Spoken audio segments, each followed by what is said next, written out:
So welcome back to the channel, everybody. Today I thought I would do something a little unique, which is talk about the new Acura Integra design.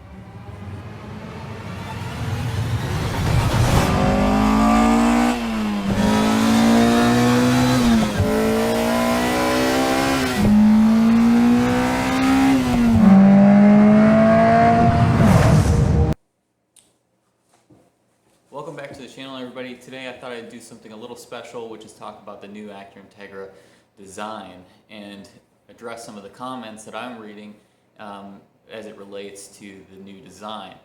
It seems like a lot of people were anticipating a two-door variation of the design, and that's just not what we got. I know a lot of Acura Integra enthusiasts out there were really desiring that two-door variation to kind of relive what the early 90s and early 2000s generation Integras brought. Unfortunately, in the world that we live in today, those cars just don't sell that well, and so you kind of had to expect that this was going to be a four-door car. Now, there's a lot of comments saying that this is just a rebadged Civic or this is just a rebadged ILX. If you think about those two cars, they're based on the same platform, right? They're based on the Honda Civic. And so was the 80s, 90s, and early 2000 generation Integras. They were all based on the Civic platform. There was no bespoke platform for the Integra, so you really can't be too surprised when you talk about those generation Integras and the new generation Integra being based on the Civic, because that's exactly what it was initially, and that's what it is today, or what we will see in the year 2022-2023 release model of the Integra. What I think which is important that we need to focus on, though, in the design is that it is a good, clean design. It does have a more aggressive look than, say, the Civic, and when you look at the price point, $30,000 is what they're looking to aim at when they're releasing this new Integra.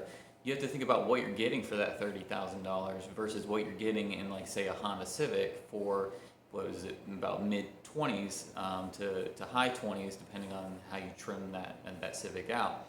The new Integra is going to be $30,000, they say, with the 1.5 turbo and a 6-speed manual LSD transmission.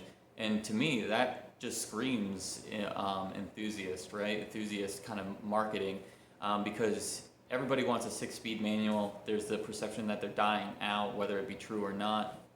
Plus, you get the LSD, the limited slip differential, which is going to basically correct any torque steer within that front-wheel drive platform. And we do know that the Honda Civic is a great handling platform in its originality. So I'm not really disappointed in the new Acura Integra.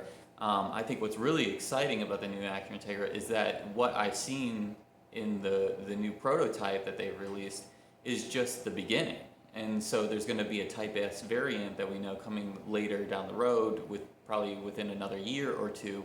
And so we do kind of have to wait for that. But that's really the model that I think is going to be the true enthusiast. Now, there's not going to be a Type R. We know that because the Type R is going to be a branding package within the Honda platform, and then you're going to have the Type S within the Acura platform.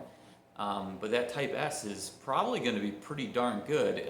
It's likely going to have the 2-liter engine in it, making around probably high 200s, maybe even a low 300 number. And if they match that with the 6-speed manual and an LSD transmission like they're talking about in the base model, that's just going to be great. I mean, like, there's no downside there. Do they need to make a two-door version for it to really be an enthusiast car? No, and I don't really think that we should expect them to, because that's not what the market demand is telling them. I think what everybody wants is to relive the days of the 90s and the early 2000s with the Integra, and so those comments kind of align with, well, maybe you should be thinking about just buying one of those. There's nothing wrong with going and seeking out those cars, because if that's really what you're looking for, the price of those cars, minus the Type R Integra, is a better deal. Plus, you're getting what you want.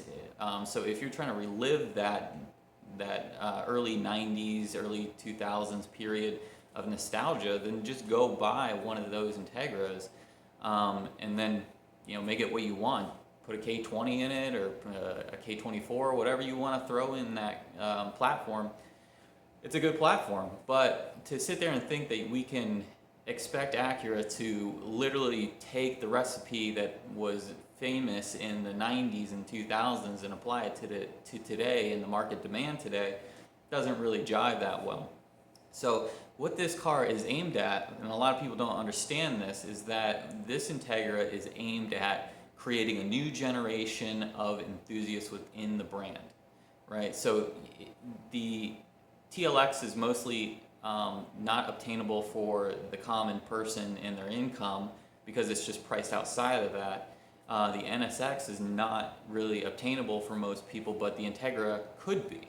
So you don't want to spend the money for a Civic Type R. Maybe the Civic Si doesn't make a lot of sense now that you have the Acura Integra coming back out and with that price range. So you're going to get a luxury performance package within this Integra that you're not going to get in the Civic, especially in the Civic Si. You're going to have to bump up to the Track Focus Type R to get that pure performance, and you're still not going to get the luxury. So what Acura is saying is that the new Integra is really marketed to the enthusiast who wants the luxury and the performance for the everyday driving need. And for $30,000, I think that's a great price tag to associate with that. You can nitpick however you want and say that the rear end looks like a Hyundai Genesis, which I don't think is necessarily a negative thing. You could say that it really looks like an ILX, and I don't see there's anything negative about it looking like an ILX. The ILX didn't sell that well, but I don't think it was released under the right design. There was a period of time that we're all familiar with where Acura didn't really have great design cues, and so they got outpaced by their competitors, and now they're trying to re-aim that, and this new Integra really does have a great front end, if you ask me, and the rear end looks fine. I don't think that there's anything wrong with that. If anything, this actually drives my enthusiasm more for the brand because this is just the beginning. So if let's say you give it some time and then really refocus on that when we get the Type S variant.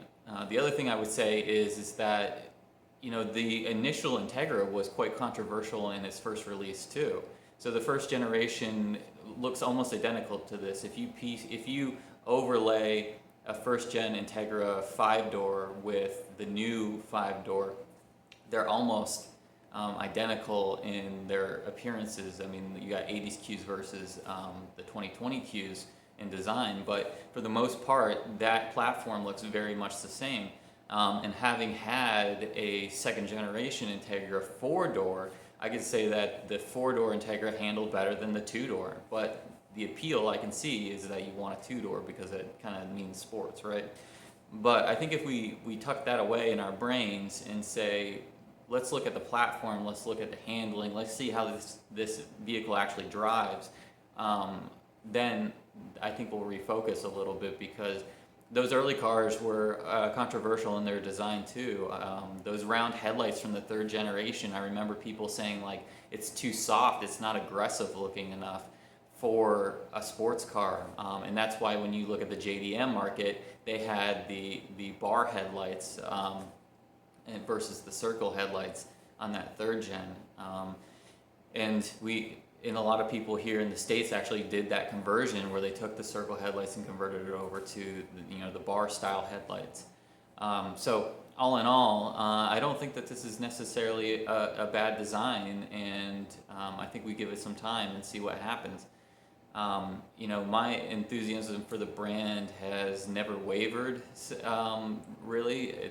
There's periods of time where I wanted to explore other brands, but I've always had an Acura in the stable of some nature, and I don't think that this car would make me change my mind when it comes to the brand or for the design. I would probably happily, when the Type S comes out, buy that car, depending on if it makes sense for me financially.